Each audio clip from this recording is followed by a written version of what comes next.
1775, the American Revolutionary War began as the American colonies sought to detach from England and its oppressive monarchy. Though many reasons are cited for the revolution, one in particular sticks out as the prime cause: that King George III of England outlawed the interest-free, independent currency the colonies were producing and using for themselves, in turn forcing them to borrow money from the Central Bank of England at interest, immediately putting the colonies into debt. And as Benjamin Franklin later wrote, the refusal of King George III to allow the colonies to operate an honest money system which freed the ordinary man from the clutches of the money manipulators was probably the prime cause of the revolution. In 1783, America won its independence from England. However, its battle against the central bank concept and the corrupt, greed-filled men associated with it had just begun. So what is a central bank? A central bank is an institution that produces the currency of an entire nation. Based on historical precedent, two specific powers are inherent in central banking practice: the control of interest rates and the control of the money supply, or inflation. The central bank does not simply supply a government's economy with money, it loans it to them at interest. Then, through the use of increasing and decreasing the supply of money, the central bank regulates the value of the currency being issued. It is critical to understand that the entire structure of this system can only produce one thing in the long run: debt. It doesn't take a lot of ingenuity to figure this scam out. For every single dollar produced by the central bank is loaned at interest. That means every single dollar produced is actually the dollar plus a certain percent of debt based on that dollar. And since the central bank has the monopoly over the production of the currency for the entire country, and they loan each dollar out with immediate debt attached to it, where does the money to pay for the debt come from? It can only come from the central bank again, which means the central bank has to perpetually increase its money supply to temporarily cover the outstanding debt created, which in turn, since that new money is loaned out at interest as well, creates even more debt. The end result of this system without fail is slavery, for it is impossible for the government and thus the public to ever come out of the self-generating debt. The founding fathers of this country were well aware of this.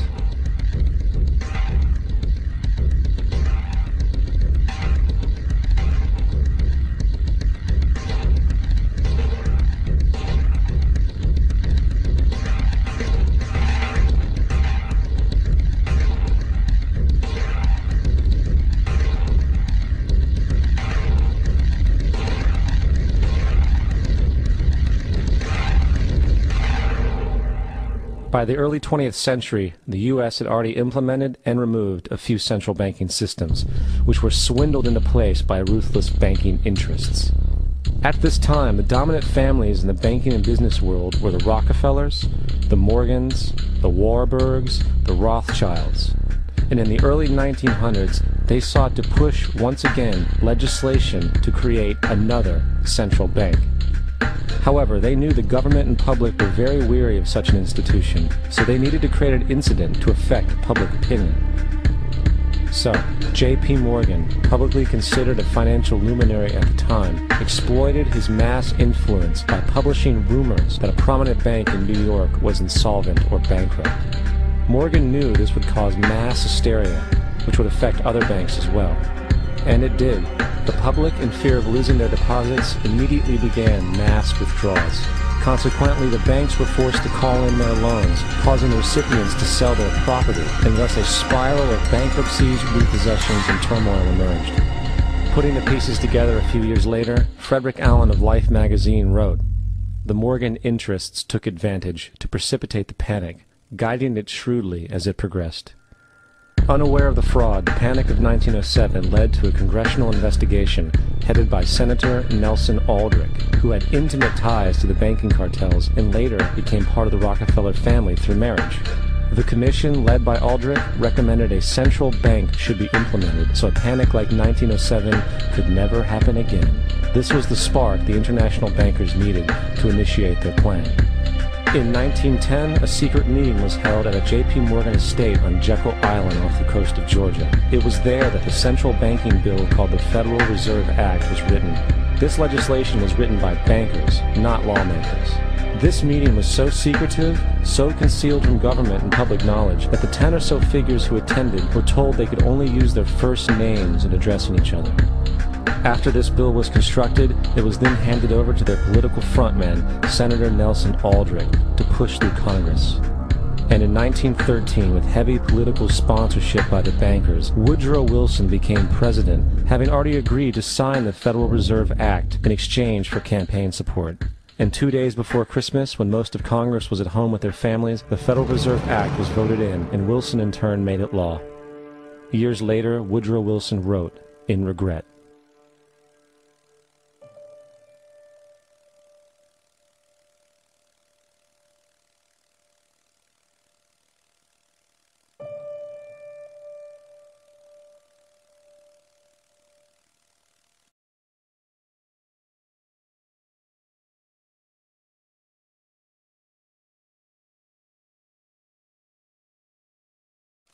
Congressman Louis McFadden also expressed the truth after the passage of the bill.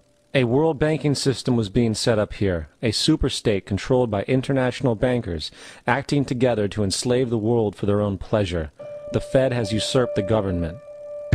Now, the public was told that the Federal Reserve System was an economic stabilizer, and inflation and economic crises were a thing of the past. Well, as history has shown, nothing is further from the truth.